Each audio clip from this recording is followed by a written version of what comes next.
At the start of the film, Ed asks Victoria when she first began noticing the strange occurrences. She explains that her father had sensed something unseen was following him.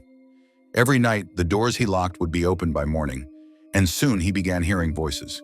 She had dismissed it as part of his aging until the day he vanished. After his disappearance, the house grew eerily quiet until she began to feel like she was being watched. Victoria insists that something is still inside the house, saying that when she's alone and it's very quiet, it calls to her. Ed confides in Lorraine that he has a bad feeling about this, but Lorraine reassures him that she can handle it. As she steps into the room and scans her surroundings, a heavy silence falls. Then she hears a whisper softly call her name. Lorraine approaches an object covered in a white cloth. When she pulls the cloth away, she finds a mirror beneath it. Introducing herself to the spirit, she says she's here to help, but senses another presence. Suddenly, she hears a noise behind her, though nothing is there. Reaching toward the mirror, the moment her fingers touch the glass, it cracks. In an instant, she sees her demonic reflection and a horrifying vision before a sharp pain shoots through her stomach. Ed rushes in after hearing her scream and demands to know what happened. Trembling, Lorraine whispers, "The baby." On their way to the hospital, Ed asks, "What was that back there?" She replies, "There was something in the room, in the mirror." In the delivery room, things take a dark turn when the power suddenly goes out. Lorraine immediately senses a malevolent presence. A demonic growl echoes through the room as she sees an entity crawling along the ceiling toward her.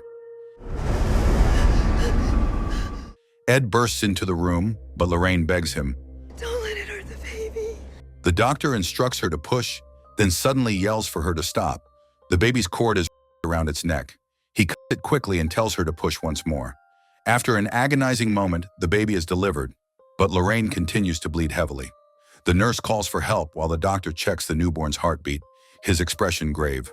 Lorraine cries out, "Give me my baby." The nurse hesitates but eventually hands her the lifeless infant. Lorraine clutches the baby to her chest and begins to pray, begging God to bring her back. "Please bring her." After a tense moment, the baby suddenly begins to cry.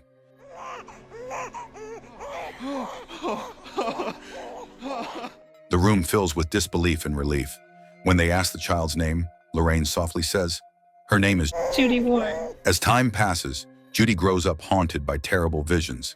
In tears, she confides in Lorraine that she keeps seeing horrifying things that won't go away.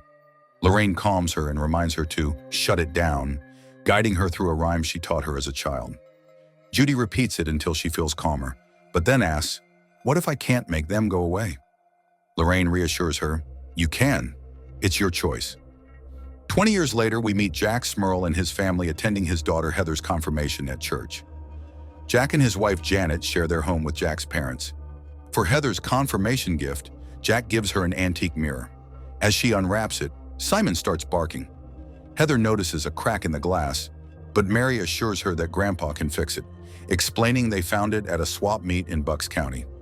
During the celebration, Janet brings out the cake. Just as Heather leans in to blow out the candle, it extinguishes by itself. She blames Dawn, but Dawn denies it. Moments later, the ceiling light crashes down, barely missing Heather. After years of investigating the supernatural, Ed and Lorraine Warren have seen it all. But in 1986, in suburban Pennsylvania, they face a malevolent force unlike any they've encountered, one that would devastate their family and mark the end of their careers. Because of Ed's worsening heart condition, they've retired from field investigations and only give occasional lectures, though attendance has dwindled. At dinner one evening, Lorraine hears a faint whisper. She soon realizes Judy is quietly reciting the rhyme she taught her long ago. Lorraine places her hand over Judy's to comfort her, but then sees a demonic hand resting on Judy's shoulder. Ed asks if she's all right, and Lorraine forces a smile. "I just thought I saw something," she says. The next morning, Janet is in Dawn's room and notices the old mirror. Suddenly, one of the toys moves on its own. Janet picks it up and switches it off, whispering, "What are you doing here?" Later, while scrubbing clothes in the basement, she hears someone whisper her name. Heart racing, she flips on the light, but no one's there. The washing machine roars to life by itself. Later that day, while on the phone, Janet feels the cord yanked out of her hand. She assumes it's her daughter's playing around again, but when she turns, she sees no one. Then the phone receiver is pulled away by invisible force. When she turns on the light, the room is empty. Meanwhile, Karen and Shannon are playing in their room when Karen realizes her doll, Susie, is missing. Searching for it, she finds it in Dawn's room. As she reaches for it, the doll turns over and slowly sits up by itself. Horrified, Karen watches as it levitates, revealing an old woman's ghost holding it. That night, Karen tries to tell everyone what she saw, but no one believes her. Later, Heather tells Dawn that the mirror feels strange, as if those creepy baby figures are watching her. The sisters take the mirror outside and leave it with the trash. The next morning, garbage collectors crush it in their truck, but almost immediately Dawn becomes violently ill and vomits dark blood. She pulls a shard of glass from her mouth and the family stares in horror. Meanwhile, a doctor warns Ed that he cannot afford another heart attack. Later, during Ed's birthday dinner, Judy introduces her boyfriend Tony to Father Gordon. Tony meets one of the Warrens' old associates, Brad, who shows him a bite mark from a past exorcism, calling it a battle scar. That night, Judy is looking through old slides when she sees Annabelle's reflection in the mirror. Terrified, she recites the childhood rhyme until the vision vanishes. In the garage, Tony tells Ed he bought an engagement ring for Judy and wants their blessing. Lorraine smiles and tells him it's beautiful, but reminds him their family isn't like others. Judy will always be their little girl. She admits she and Ed got engaged quickly too, so they understand. Ed says warmly, "You're a good kid, but maybe wait a month." Just then, Judy walks in and sees the ring. Tony tries to hide it, but it slips from his hand. Judy realizes what it is and joyfully accepts his proposal. Sometime later, Father Gordon tells the Warrens about a family in need, the Smurls. Lorraine hesitates, reminding him they're retired. Gordon nods, but says he had to ask. Meanwhile, at the Smurl house, the hauntings intensify. Doors open by themselves, the table shakes, and shadows move in the corners. Jack insists the church must investigate before declaring it demonic, but Dawn shouts that the entity is trying to kill them. That night, Jack's bedroom door creaks open by itself. As he bends down to pick up his glasses, a ghostly woman appears at the foot of his bed. Jack levitates helplessly as an unseen force suffocates him. At the same time, Heather replays her confirmation video and spots a demonic face in the candle flame. Suddenly, an entity attacks her with an axe. The family shares their story with the media, hoping for help. Their case attracts Father Gordon, who visits their home to investigate. While blessing the basement, holy water sizzles and smokes. Realizing something powerful is there, he rushes upstairs and reassures Janet they'll help her. Later, Gordon visits the church, but strange things begin happening. His nose starts to bleed, phones ring with Judy's voice on the other end, and crosses turn upside down. Suddenly, his crucifix bursts into flames. Possessed, he wraps a cord around his neck to his death. Back at the Warrens' home, Tony visits Ed's museum filled with cursed and haunted artifacts. When he asks why they don't destroy them, Ed explains that doing so might make things worse. Everything there tells a story. Each item represents a case they handled. Ed recalls how Judy was stillborn for a full minute before miraculously returning to life, saying he'll never forget that moment. Soon after, they learn about Father Gordon's death. At his funeral, Judy touches his coffin and is struck by a horrifying vision. Afterward, Father Ziegler tells the Warrens that Gordon admired them deeply. Judy asks where he died, and Ziegler replies, "Pennsylvania." At home, Lorraine finds Judy's locket in a sink filled with blood. The moment Ed enters, the vision disappears. She realizes Judy is in danger, and then Tony knocks on their door alone. Ed and Lorraine follow Tony to the Smurl home. As soon as Lorraine steps inside, she senses the darkness. Judy appears, and Lorraine rushes to hug her. Judy insists they can't abandon the family. She reminds them that they've always fought for others in need. Reluctantly, Ed and Lorraine agree to help. While Lorraine investigates upstairs, she senses multiple spirits, victims of a man who murdered his wife and mother-in-law in the basement. But she also feels a darker force manipulating them.